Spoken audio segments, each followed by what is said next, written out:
roughly a decade ago, Chinese marathon organizers would struggle to fill in the starting blocks. And now things have changed so much that now you need to be really lucky in order to get in the race. Why are we seeing this sports mania, especially in marathons? Why are there so many runners? Well, I think it's also fair to ask why just a few years ago there were so few runners in China, given such a large population in the world. I think maybe now if you have statistics big enough to compare the ratio or proportion of runners of the total population compared with some of the developed countries or cities in the world, the number is still very tiny in China.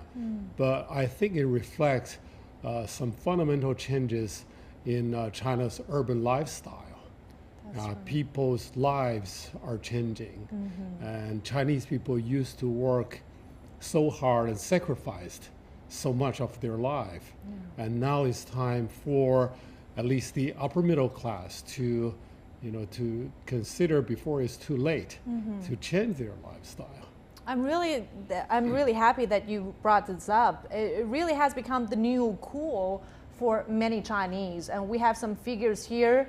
So who are these active runners? A report shows that a large proportion of this expanding group of marathoners are from the country's exploding middle class. They're young and they're well off. Now we have this chart for you. People in highly developed megacities like Beijing and Shanghai have the largest number of runners, accounting for around 17% and 11% respectively.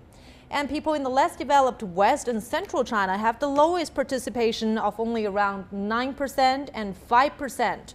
So why do you think participation in this kind of sports have anything to do with people's socioeconomic status? Well, I think really nowadays we can see there are more and more runners, especially those who are young, like those people from 20 to 40. That's the main people who are running in China to play marathon every year.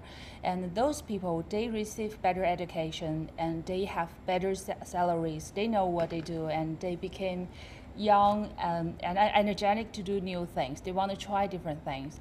And economic development really play a very important role in their lives because nowadays they are more they have more strong ability and also interested in those events. And I think that's the reason why there are more and more people participating in this events right now.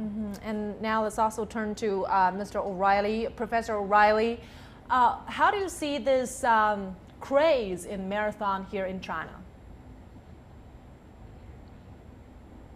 It's interesting having seen the view here in North America and in Europe and the growth of the sport. The sport boomed in the 1970s, then kind of tailed off, and now is really experiencing a renaissance, both at the marathon and the half marathon level. Millions of people every year in North America doing half marathons as well, setting that personal challenge that the other panelists mentioned for fitness goals and for people that have some income and some spare time and want to be fit and want to take on a major challenge.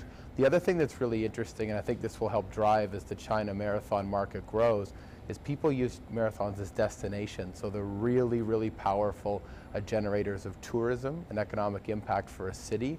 So you take any marathon in North America or Europe, and a large proportion of the participant base are not local residents.